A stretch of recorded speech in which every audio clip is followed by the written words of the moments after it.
Good morning all of you. कल previous जो class आई थी हमारी फर्स्ट क्लास आई थी बीएससी फाइनल मैथ्स के अंदर, ठीक है। तो उसके अंदर हमने पेपर थर्ड है जो स्टैटिक्स एंड डायनामिक्स मैकेनिक्स यांत्रिकी, उसके अंदर हमने बेसिक कॉन्सेप्ट का क्या किया था, डिस्कस किया था। इसके अंदर हमने स्टार्ट किया था कि मैकेनिक्स टू टाइप्स की होती है, स्टैटिक्स और डायनामिक्स।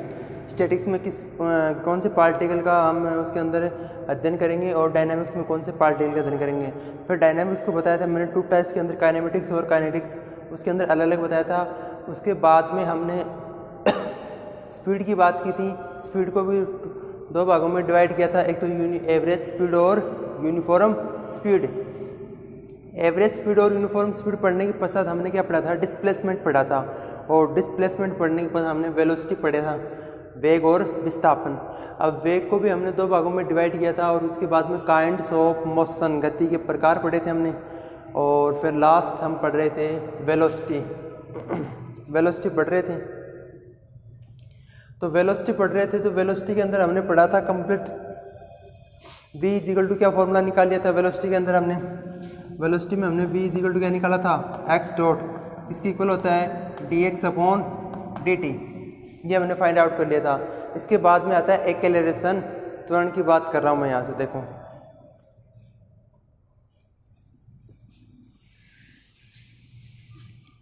त्वरण।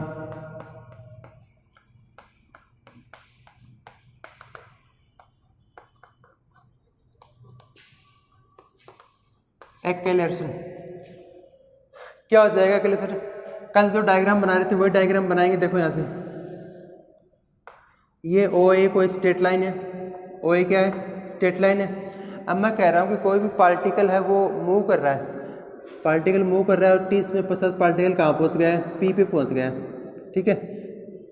t टाइम पे पार्टिकल यहाँ पहुँचे, डिस्टेंस कितनी है x। और फिर मैं कह रहा हूँ कि डेल्टा t टाइम पे पार्टिकल कहाँ पहुँच गया, पॉइंट Q पे, और इसमें डिस्प्लेसमेंट विस्थापन कितना हो जाएगा, डेल x। डिस्प्लेसमेंट क्या होता है, डिस्टेंस तो होता है, दूरी तो होती है एक प्रकार से, तो ये कितना हो जाएगा, डेल x हो जाएगा, ठीक है। अब हमने जो पॉइंट P आ रहा है उस पॉइंट P पे हमने क्या निकाल लिया था, वेलोसिटी निकाल ली थी। यहाँ से कितनी आ गई थी, v is equal to x dot, ये हमने क्या कर लिया था, फाइंड आउट कर लिया था यहाँ से, ठीक है। अब मैं कह रहा हूँ कि ये जो v is equal to x dot आया है ये पॉइंट P पे आया है, ठीक है, वेलोसिटी। अगर मैं पॉइंट Q की बात करूँ, बिंदु Q की बात करूँ, तो वेलोसिटी कितनी होगी यहाँ से इसकी, जब पॉइंट P पे वेलोसिटी v है तो यहाँ बिंदु Q पे पहुँच जाएगा पॉइंट P पे, तो इसकी वेलोसिटी कितनी हो जाएगी, इसमें डिस्प्लेसमेंट कितना हो जाएगा, डेल v हो जाएगा यहाँ से।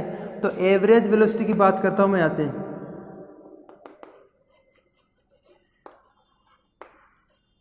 एवरेज वेलोसिटी कितनी हो जाएगी, del v upon del t।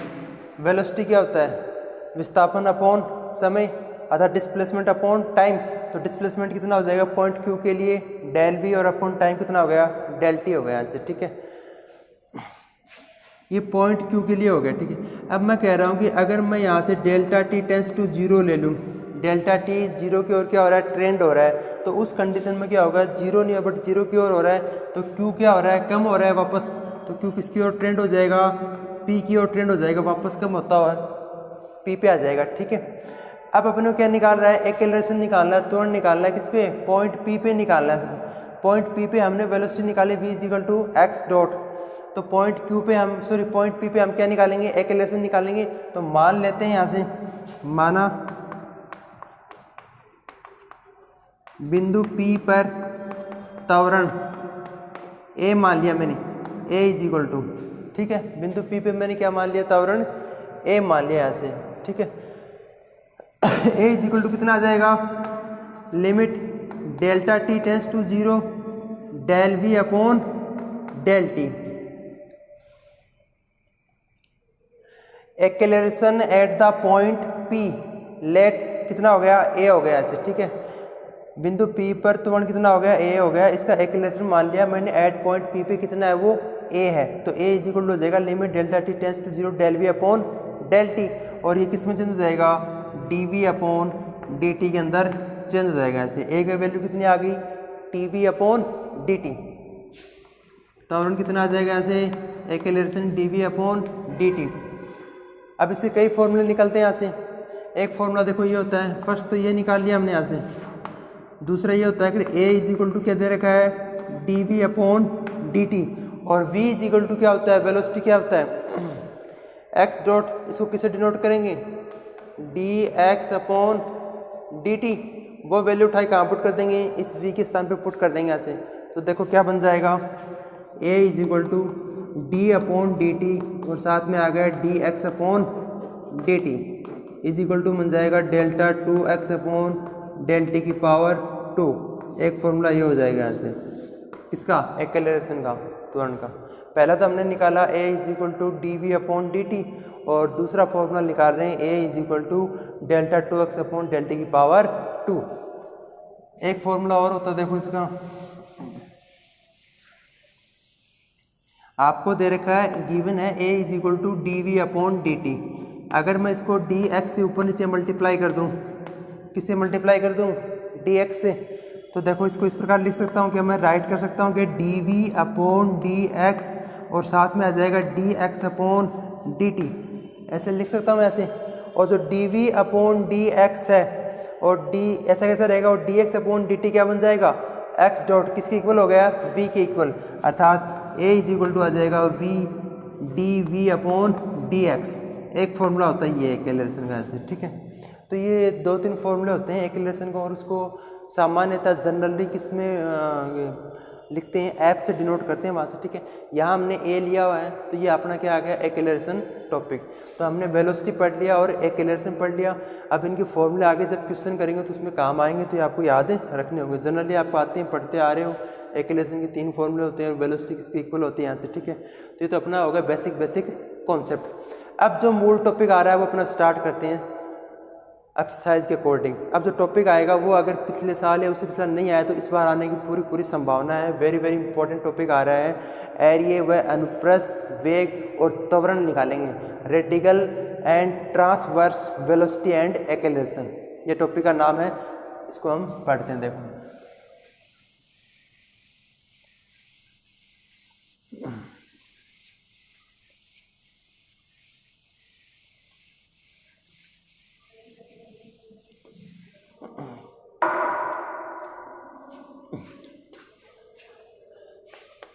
देखो इम्पोर्टेंट टॉपिक है, एरिया व अनुप्रस्थ वेग की बात कर रहा हूँ। एरिया व अनुप्रस्थ वेग, रेडिकल एंड ट्रांसवर्स वेलोसिटी, ठीक है। एरिया व अनुप्रस्थ वेग, रेडिकल एंड ट्रांसवर्स वेलोसिटी। इसके बाद में हम नेक्स्ट एरिया व अनुप्रस्थ त्वरण, रेडिकल एंड ट्रांसवर्स एक्सेलरेशन पढ़ेंगे, ठीक है। 2 डेरिवेशन है, वेरी इंपॉर्टेंट डेरिवेशन है। सबसे पहले हम पढ़ेंगे एरिया व अनुप्रस्थ वेग।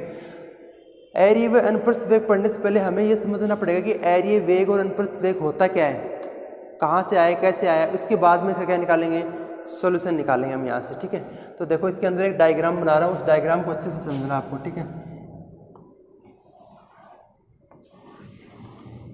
थोड़ा सा फिजिक्स संबंधित पेपर है, समझ चलेंगे, क्लियर हो जाएगा यहाँ से। ओ एक्स और ये क्या हो गया, ओ वाई, ठीक है। एक्स वाई प्लेन की बात कर रहा हूँ मैं यहाँ से।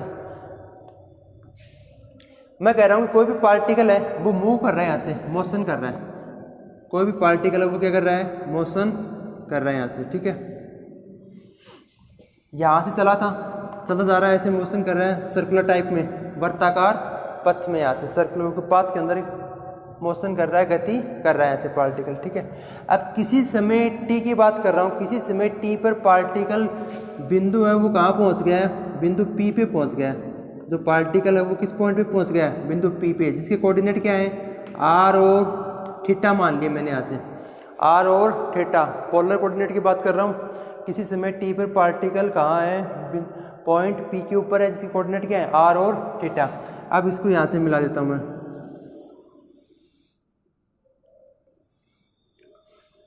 ये क्या है, ओरिजिन है, पोल ध्रुव है, पढ़ के आए हो आप ओरिजिन, और ओरिजिन से जितनी भी लाइंस निकलती हैं वो क्या कहलाती हैं, ध्रुवांतर कहलाती हैं ऐसे, ठीक है। तो ये पॉइंट पी है जिसके कोऑर्डिनेट कितने हो गए, स्थिति सदिश कितने हो गए, आर और theta. Position of vector, position of vector आप पढ़ के आए हो सेकंड ईयर के अंदर। पॉइंट पी की स्थिति सदिश कितने हो गए, आर और थीटा। आर तो कितने होगी, ये हो गया आर, और एंगल एक्स एक्स के साथ बनाया गया एंगल कितना हो गया, थीटा हो गया। ऐसे एक्स एक्स के साथ में बनाया गया एंगल वो क्या हो गया, थीटा ऐसे, ठीक है।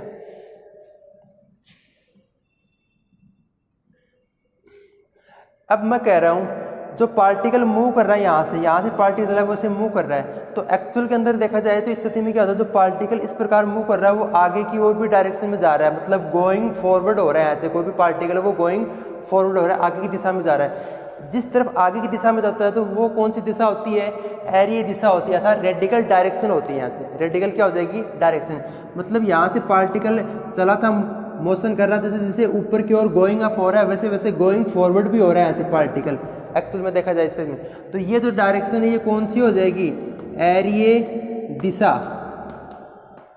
कौन सी डायरेक्शन हो जाएगी, एरिये दिशा। रेडिकल डायरेक्शन, कौन सी डायरेक्शन होगी, रेडिकल डायरेक्शन हो गया यहाँ से, ठीक है, एरिये दिशा। और इस दिशा के अंदर जो वेग लग रहा है वो क्या कहलाएगा, एरिये वेग कहलाएगा, रेडिकल वेलोसिटी कहलाएगा यहाँ से, ठीक है। इस दिशा में जो वेग लग रहा है वो क्या कहलाएगा, एरिये वेग कहलाएगा ऐसे, रेडिकल वेलोसिटी क्या कहलाएगा, रेडिकल वेलोसिटी कहलाएगा यहाँ से, एरिये वेग, ठीक है। मतलब एरिये वेग क्या होता है, समझ में आ गया, क्लियर हो गया। ऐसे मैं कह रहा हूँ कि कोई भी पार्टिकल है वो यहाँ से इस प्रकार मूव कर रहा है सर्कुलर टाइप में वर्ताकार पथ के अंदर, और किसी टाइम टी पे उसका पोजीशन वेक्टर पी है जिसके कोऑर्डिनेट कितने, आर और थीटा है, ठीक है। तो आर तो ये डिस्टेंस और थीटा क्या होता है, इनिशियल लाइन होती है उसके साथ में बनाया गया एंगल होता है, प्रारंभिक रेखा के साथ में बनाया गया एंगल होता है, थीटा हो गया ऐसे, ठीक है। और ये पार्टिकल क्या कर रहा है कि गोइंग अप साथ साथ में क्या गोइंग फॉरवर्ड भी हो रहा है, आगे की तरफ हो रहा है। तो जिस दिशा में आगे की ओर पार्टिकल मूव कर रहा है वो कौन सी दिशा होती है, एरिया दिशा होती है, अर्थात रेडिकल डायरेक्शन। और इस डायरेक्शन के अंदर जो भी वेग लग रहा है वो कौन सा वेग होगा, एरिये वेग होगा, अर्थात रेडिकल वेलोसिटी हो जाएगा यहाँ से, ठीक है। अब मैं कह रहा हूँ कि ये पार्टिकल P यहाँ था, तो आफ्टर टाइम डेल्टा टी ये पार्टिकल कहाँ पहुँच गया, एट पॉइंट Q पे पहुँच गया। आफ्टर टाइम डेल्टा टी ये पार्टिकल मैंने मान लिया कि यहाँ इस पॉइंट Q पे पहुँच गया, पॉइंट Q। इसके अंदर डिस्प्लेसमेंट हो गया कितना, डेल्टा टी टाइम बाद में। तो जो पॉइंट Q है उसके कोऑर्डिनेट क्या बन जाएंगे, आर में भी हो जाएगा आर प्लस डेल आर, और थीटा में हो जाएगा थीटा प्लस डेल थीटा। ये पॉइंट Q के क्या हो जाएंगे, कोऑर्डिनेट हो जाएंगे ऐसे आर प्लस डेल आर और थीटा प्लस डेल थीटा। इसको भी देखो मैं यहाँ से पोल से मिला रहा हूँ, ओरिजिन से, ये लो ये मैंने मिला दिया ऐसे, ठीक है, मिला दिया। अब ये एंगल कितना बन गया, डेल थीटा, और ये डिस्टेंस कितनी हो गई यहाँ से,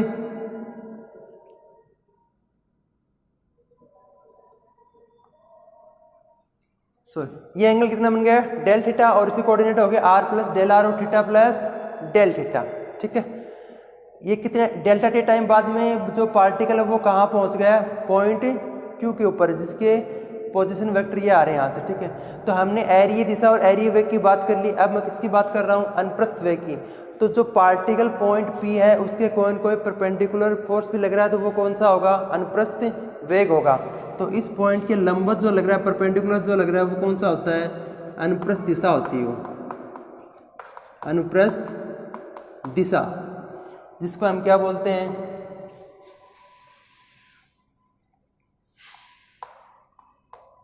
अनुप्रस्थ दिशा क्या होगी, ट्रांसवर्स डायरेक्शन। और इस दिशा में जो लगने वाला जो वेग होता है वो कौन सा होता है, अनुप्रस्थ वेग होता है, ट्रांसवर्स वेलोसिटी। वो कौन सी हो जाएगी, अनुप्रस्थ वेग, ट्रांसवर्स वेलोसिटी, ये हो जाएगा ऐसे, ठीक है।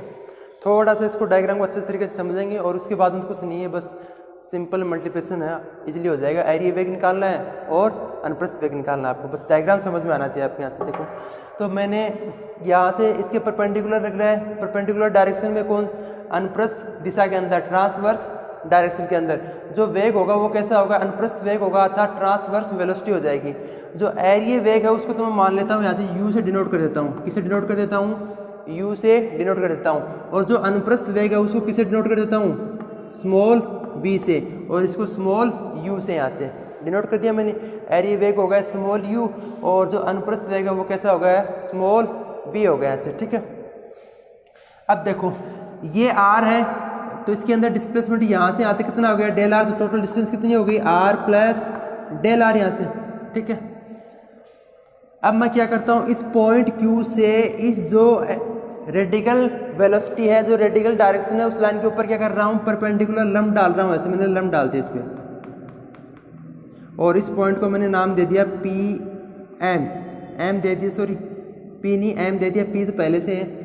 और ये एंगल बन गया ऐसे 90 डिग्री, एंगल कितना हो गया, 90 डिग्री। हो गया क्लियर? बस ये डायग्राम समझना है आपको। उसके बाद में हम निकालेंगे यहाँ से एरिया वेग में कितना डिस्प्लेसमेंट हुआ और अनुप्रस्थ वेग में कितना डिस्प्लेसमेंट हुआ, वो लेके चलेंगे, फॉर्मूले में पुट करेंगे और सोल्व करेंगे यहाँ से। तो देखो मैंने क्या किया कि कोई भी पार्टिकल है वो एक प्लेन एक्स वाई प्लेन के अंदर मूव कर रहा है, एक्स वाई प्लेन में यहाँ से देखो यहाँ से मूव कर रहा है सर्कुलर टाइप में, वर्ताकार पथ के रूप में, ठीक है। तो मैंने क्या कि किसी टाइम टी पर कोई पार्टिकल पी है वो यहाँ इसकी पोजिशन ऑफ वेक्टर कितने आर और थीटा है, ये तो आर होगी, और एंगल इनिशियल लाइन के साथ में बनाया गया एंगल होता है, ठीक है, थीटा। और फिर मैं कह रहा हूँ जो पार्टिकल मूव कर रहा है तो वो गोइंग अप गोइंग फॉरवर्ड भी हो रहा है, आगे की दिशा में भी बढ़ रहा है ऐसे। तो आगे की दिशा में बढ़ रहा है वो दिशा तो होती है हमेशा एरिया दिशा, रेडिकल डायरेक्शन, और उस डायरेक्शन में लगने वाला जो वेग है वो क्या होता है, एरिया वेग अर्थात रेडिकल वेलोसिटी होती है यहाँ से, ठीक है। लगने वाला वेग क्या है, रेडिकल वेलोसिटी, और उसको मैंने किससे डिनोट कर दिया, स्मॉल यू से। अब मैं बात कर रहा हूँ इस पार्टिकल पर कोई लंबवत वेग लगेगा, लंबवत दिशा होगी इस पार्टिकल की, लंबवत दिशा होगी तो वो कौन सी दिशा होगी, हमेशा अनुप्रस्थ दिशा। क्यों, एरिया तो आपने निकाल ही लिया तो बस कौन सा बच गया, अनुप्रस्थ बच गया, तो वो हमेशा लंबवत डायरेक्शन में होगी, तो वो कौन सी दिशा हो गई, अनुप्रस्थ दिशा। और उस दिशा के अंदर लगने वाला वेग क्या होगा, अनुप्रस्थ वेग होगा, और वो क्या कहलाएगा, ट्रांसवर्स वेलोसिटी। उसको किसे डिनोट कर दिया मैंने, स्मॉल v से यहाँ से, ठीक है। और इस पॉइंट क्यू से इसके ऊपर मैंने परपेंडिकुलर लंब डाल दिया, इसको क्या नाम दे दिया, एम नाम दे दिया, ठीक है। अब सबसे पहले मैं क्या निकाल रहा हूँ, एरिया वेग निकाल रहा हूँ। देख एरिया वेग की बात कर रहा हूँ,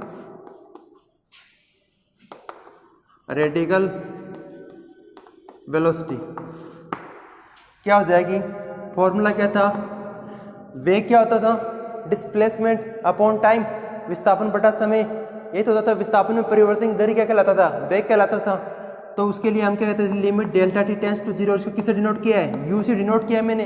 एरिया वेग को डिनोट किया है, अच्छा देखो यू से, तो यू इज इक्वल टू हो जाएगा limit delta t tends to zero. अब आप ये कैसे बनाए, क्योंकि जब हमने वेलोसिटी स्टार्टिंग में पढ़ी थी उसके अंदर मैंने कहा था कि टाइम है वो जीरो की ओर ट्रेंड हो रहा है, तो उसमें ये बताया था जो वेग होता है वो क्या होता है, the rate of change of velocity, sorry displacement, displacement में जो भी चेंज हो रहा है वो क्या कहलाएगा, वेलोसिटी कहलाएगा। यहाँ से वेग में परिवर्तन, सॉरी विस्थापन में परिवर्तन इधर क्या कहलाता है, वेग कहलाता है ऐसे। तो delta t tends to zero हो गया। अब एरिया वेग निकाल रहे हैं हम यहाँ से, तो एरिया वेग है तो वो एरिया डायरेक्शन कौन सी है, एरिया दिशा ये है, देखो इस पॉइंट पी से एरिया दिशा है। मोस्टली क्या कर लेते हैं, इस पी क्यू को मान लेते हैं, जबकि होती क्या है, ये दिशा है एरिया दिशा, एरिया दिशा ये है। तो इसमें डिस्प्लेसमेंट विस्थापन कितना हो रहा है, इस पॉइंट पी से पी एम हो रहा है, तो विस्थापन डिस्प्लेसमेंट तो कितना आ गया, पी एम। फॉर्मूला हो जाएगा देखो, एरिया दिशा में विस्थापन, एरिया दिशा में विस्थापन अपॉन डेल टी, ठीक है, एरिया दिशा में विस्थापन अपॉन डेल टी। तो ये आ जाएगा displacement in radical direction, displacement in radical direction upon del T. तो u इज इक्वल टू आ जाएगा limit delta T tends to zero, area दिशा में विस्थापन, डिस्प्लेसमेंट इन रेडिकल डायरेक्शन में कितना हो रहा है, पी एम हो रहा है, तो ये P M upon del t हो गया था क्लियर। अब मैं u की वैल्यू निकाल रहा हूँ तो u इज इक्वल टू आ जाएगा limit delta t tends to 0। P M है वो देखो पी एम कैसे निकाल सकता हूँ, ओरिजिन से बात करें ओ जो ओ एम है उसमें से क्या माइनस कर दूं ओ पी, तो कितना बच जाएगा आपके पास में पी एम। तो पी एम को मैं लिख सकता हूँ देखो यहाँ से O M minus O P upon del t, write कर सकता हूँ इस प्रकार से O M minus O P upon del t. अब देखो ओ पी हमें साफ साफ दिखाई दे रही है, कितनी वैल्यू आ रही है ओ पी की, तो आर आ रही है। किसकी वैल्यू निकालनी है हमें, ओ एम की निकालनी है। किसकी वैल्यू निकालेंगे, ओ एम की वैल्यू निकालेंगे। और ओ एम की जो वैल्यू होती है वो हम दो तरीके से निकाल सकते हैं, एक तो कंपोनेंट्स जो आप फिजिक्स में पढ़ते हो उससे निकाल सकते हो कंपोनेंट से, एक इसके अंदर डायरेक्ट निकाल सकते हैं कि राइट ट्रायंगल बन रहा है ओ क्यू एम की बात करें यहाँ से, उससे हम इसकी वैल्यू निकाल सकते हैं। देखो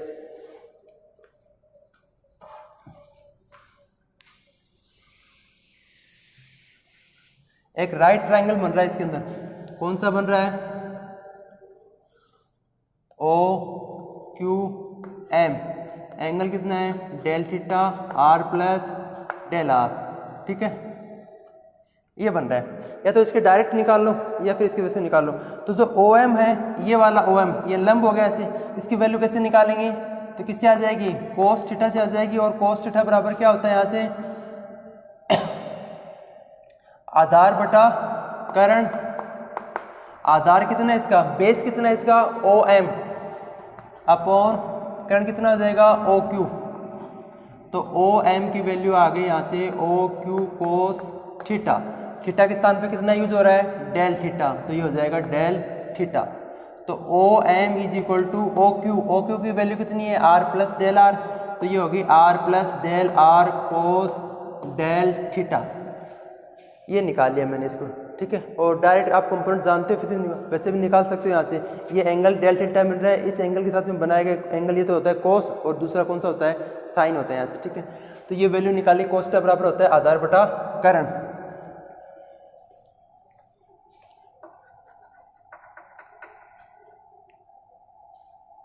ठीक है, तो हमें किसकी वैल्यू चाहिए थी ओ एम की वैल्यू आ गई यहाँ से देखो r plus del r cos del theta.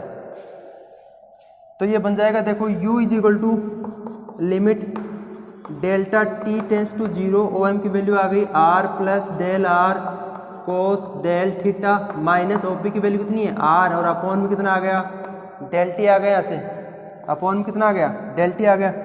अब देखो u is equal to limit delta T tends to 0 cos del theta, cos del theta की बात कर रहा हूँ मैं, एक सेकंड। कोस डेल थीटा क्या होता है, कोस एक्स का फॉर्मूला आप जानते हो,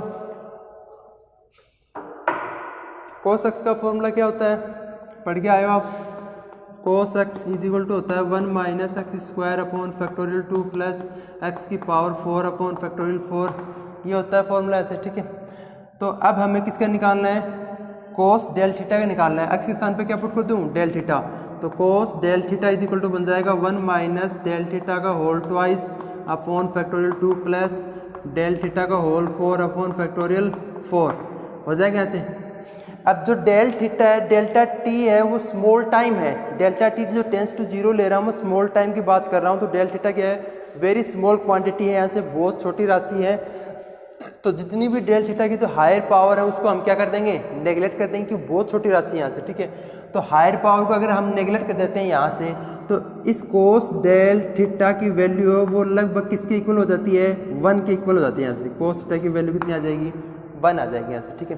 तो इस कोस डेल थीटा की वैल्यू में कितनी पुट कर दूंगा 1 पुट कर दूंगा, तो ये हो जाएगा limit delta T tends to 0 r plus del r minus r upon कितना आ गया डेल टी, हो गया यहाँ तक क्लियर। आर से आर क्या हो जाएगा कैंसिल, तो u इज इक्वल टू आ गया limit delta T tends to 0 del r upon del T.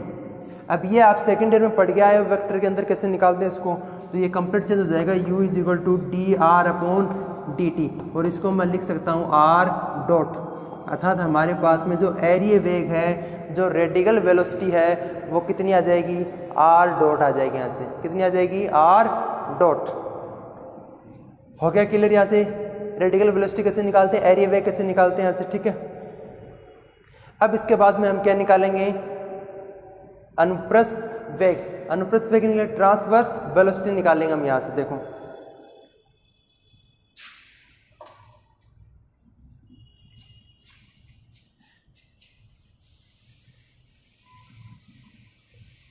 ये जो आप कंपोनेंट्स निकालते हो, फॉर्मूला आप जानते होंगे डायग्राम बनाने वाला। ये आर है, ये एंगल थीटा है, ठीक है। अब आर को कितना एंगल दिया जाए कि ये वाली लाइन ओ एक्स और ओ वाई, ये वाली लाइन है, ये क्या बन जाए, ओ एक्स बन जाए। तो थीटा एंगल दिया जाए तभी तो ओ एक्स बनेगी, और इस लाइन के साथ में बनाया गया एंगल हमेशा कोस के साथ में होता है, तो ये होता है कोस थीटा, ठीक है। अब ये एंगल कितना बच गया, ये थीटा, तो ये एंगल बच गया हमारा 90 माइनस थीटा, ठीक है। तो इस आर को कितना एंगल दिया जाए कि लाइन क्या बन जाए, ओ वाई बन जाए ऐसे। एक्चुअल में ये साइन थीटा होता नहीं है, कोस के साथ में होता है एंगल थीटा, बट उसमें क्या होता है, कोस 90 माइनस थीटा क्या चेंज हो गया, साइन थीटा बन जाता है यहाँ से, ठीक है। ये तो आप नॉर्मल से जानते हो कि यहाँ से लिखेंगे हम, देखो कितना आ जाएगा, कोस 90 माइनस थीटा, तो क्या बन जाएगा, साइन थीटा। तो आर इज इक्वल टू, ये कोस थीटा होता है कंपोनेंट्स, और आर इज इक्वल टू ये क्या होता है, साइन थीटा होता है, ठीक है। फिजिक्स में पढ़ते हो आप।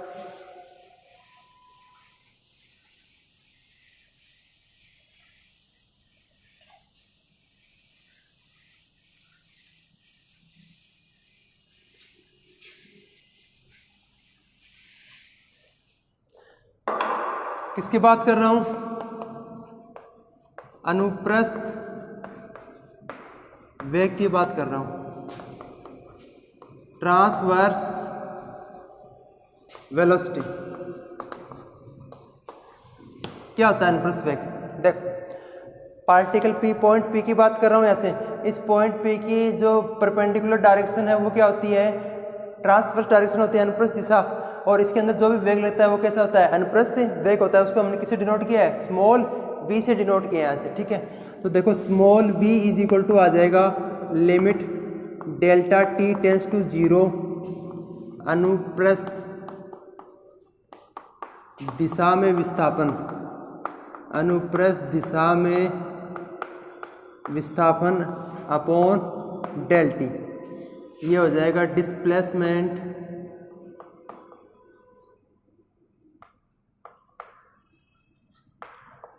इन ट्रांसवर्स डायरेक्शन, डिस्प्लेसमेंट इन ट्रांसवर्स डायरेक्शन, अनुप्रस्थ दिशा में विस्थापन अपॉन डेल टी। वेग क्या होता है, अभी बताया था मैंने, विस्थापन अपॉन बटा समय होता है। तो विस्थापन कितना है अनुप्रस्थ डायरेक्शन के अंदर, अनुप्रस्थ जो डायरेक्शन है उसके अंदर विस्थापन कितना हो रहा है, देखो यहाँ से क्यू एम हो रहा है। इस लाइन से देखेंगे हम, जो एरिया जो वेग है, ये एरिया डायरेक्शन, रेडिकल जो डायरेक्शन की जो लाइन है, इस लाइन से देखेंगे कि आगे इसमें अनुप्रस्थ वेग, अनुप्रस्थ दिशा में कितना विस्थापन, कितना डिस्प्लेसमेंट हो रहा है यहाँ से। तो कितना हो रहा है, सिर्फ ओनली इसके अंदर तो हो रहा था पी एम, रेडिकल डायरेक्शन में कितना हो रहा था डिस्प्लेसमेंट, पी एम हो रहा था, और इसमें कितना हो रहा है, सिर्फ यहाँ से क्यू एम हो रहा है डिस्प्लेसमेंट ओनली। तो कितना हो जाएगा, देखो small v is equal to आ जाएगा limit delta t tends to 0, और ये हो जाएगा यहाँ से Q M upon del T, ठीक है। क्यू एम निकालेंगे, वही राइट ट्राइंगल एंगल में बनाएंगे, उसके अंदर हमें अभी जो बनाया था, देखो ये डेल थीटा आ रहा है, ये ओ आ रहा है, ये क्यू आ रहा है, ये एम आ रहा है, ये आर प्लस डेल आर। अब क्यू एम निकालेंगे, तो क्यू एम निकालेंगे तो किससे आएगा, साइन थीटा से। साइन थीटा बराबर होता है लंब बटा करण यहाँ से, तो इसका लंब कितना हो जाएगा, क्यू एम अपॉन करंट कितना हो जाएगा ऐसे, ओ क्यू। तो क्यू एम की जो वैल्यू है वो आ जाएगी हमारे पास में ओ क्यू साइन थीटा की जगह किसकी बात कर रहा है, डेल थीटा। तो ये हो जाएगा डेल थीटा। तो क्यू एम की वैल्यू कितनी आ गई, O Q sine del theta, ठीक है। और Q M is equal to O Q की वैल्यू कितनी दे रखी है, आर प्लस डेल आर, और साथ में कितना आ गया, साइन डेल थीटा। तो ये वैल्यू मैं यहाँ पुट कर दूंगा, देखो r plus del r sine del theta, ये वैल्यू मैं यहाँ पुट कर रहा हूँ क्यू एम की। तो ये बन जाएगा small v is equal to limit delta t tends to 0, delta t tends to 0 r plus del r sine del theta upon del T. ठीक है, नेक्स्ट स्टेप में क्या आ जाएगा, v is equal to limit delta T tends to 0, इसको अंदर multiply कर देंगे, सॉरी अंदर मल्टीप्लाई करने से पहले साइन डेल थीटा को सोल्व करेंगे हम। तो साइन डेल थीटा का फॉर्मूला हम जानते हैं, देखो क्या होता है, साइन एक्स का फॉर्मूला क्या होता है, x minus x cube upon factorial 3 plus x की पावर 5 अपॉन फैक्टोरियल 5। तो यहाँ डेल थीटा की बात हो रही है, तो sine del theta is equal to हो जाएगा del theta minus del theta की power 3 upon factorial 3 plus del theta की पावर 5 अपॉन फैक्टोरियल 5, ये हो जाएंगे ऐसे। ठीक है, तो इसके अंदर भी क्या हो रहा है कि जो डेल थीटा है वो भी क्या है, स्मॉल क्वांटिटी है, ऐसे बहुत सूक्ष्म राशि है, तो इसकी जो भी हायर पावर हो वो क्या हो जाएंगे, ऐसे नेगलेक्ट हो जाएंगी। तो साइन डेल थीटा लगभग किसके इक्वल हो जाएगा, ऐसे डेल थीटा के। तो साइन डेल थीटा है वो इक्वल हो गया ऐसे डेल थीटा के। तो साइन डेल थीटा की वैल्यू क्या पुट कर देंगे हम, डेल थीटा पुट कर देंगे। और इससे पहले जो हमने रेडिकल डायरेक्शन निकाली थी, रेडिकल वेलोसिटी निकाली थी, एरिया वेग, उसके अंदर हमने कोस डेल थीटा की वैल्यू क्या ली थी, 1 हो गई थी वहाँ से। तो देखो v इज इक्वल टू आ गया limit delta T tends to 0 r plus del r plus del r, और इसकी वैल्यू कितनी हो गई, डेल थीटा अपॉन में कितना आ रहा है, डेल टी। आगे सोल्व करेंगे, देखो v इज इक्वल टू आ गया हमारे पास limit delta T tends to 0 r del theta plus del r del theta upon del T, और अपॉन कितना आ गया, डेल टी। ये जो वैल्यू ये क्या हो जाएगी, 0 हो जाएगी। ऐसे कैसे हो जाएगी, क्योंकि डेल आर भी बहुत स्मॉल क्वांटिटी है, डेल थीटा भी बहुत स्मॉल क्वांटिटी है, और ये दोनों का मल्टीप्लिकेशन हो गया और भी स्मॉल क्वांटिटी हो जाएगी। तो लगभग किसके इक्वल हो गए, यहाँ से 0 के इक्वल हो गए। यहाँ से जैसे मैं कह दूँ कि 1/2 1 से छोटा हो रहा है, और इसको मल्टीप्लाई कर दूँ 1/2 1/4 हो, ये और भी छोटा हो जाएगा यहाँ से। ठीक है, तो उसी प्रकार इसकी वैल्यू क्या हो जाएगी, लगभग इक्वल 0 की हो जाएगी। तो वैल्यू आपके पास में कितनी बचेगी यहाँ से, v is equal to limit delta T tends to 0 r del theta upon del T, और इसको हम क्या लिखेंगे, r d theta upon D t. तो ये आ जाएगा v is equal to r theta dot, v is equal to r theta dot. क्या मिल गया आपको, ट्रांसवर्स वेलोसिटी मिल गई, अनुप्रस्थ वेग r थीटा डॉट। याद रखना आपको, ये बहुत काम आएंगे। एरिया वेग का फॉर्मूला क्या है, अनुप्रस्थ वेग का फॉर्मूला क्या है। एरिया वेग क्या आ रहा था, u इज इक्वल टू कितना आया था, r डॉट, और r डॉट को हम क्या लिखते हैं, D r upon D T. ठीक है, ये आ गया हमारे पास में r डॉट और r थीटा डॉट। तो हमने एक डायग्राम लेके चले थे, और उससे हमने देखा कि एरिया वेग कैसे निकालते हैं और अनुप्रस्थ वेग कैसे निकालते हैं। ठीक है, यहाँ तक क्लियर। इस डायग्राम को अच्छे से समझना और अच्छे से पढ़ना, और फिर उसके बाद में आगे तो कुछ नहीं है, मैथमेटिकल पोर्शन है आगे। तो नॉर्मली आपको मैथ के स्टूडेंट हो, ये तो है नहीं कि यहाँ फिजिक्स पढ़ रहे हो तो आप फिजिक्स के स्टूडेंट हो गए, ये मत भूल जाना भाई। आप वो मैथ के स्टूडेंट है, कभी फिजिक्स के बन जाओ आप। फिजिक्स का पोर्शन चलेगा, इसका मतलब ये नहीं कि फिजिक्स की हो, आप मैथ के रहोगे। तो इस डायग्राम को आपको समझना अच्छे से, और डायग्राम को समझ के इसको सोल्व करेंगे तो क्या मिल जाएगा, एरिया वेग और अनुप्रस्थ वेग मिल जाएगा। इसके आगे हम नेक्स्ट क्लास के अंदर क्या करेंगे, डिस्कस करेंगे।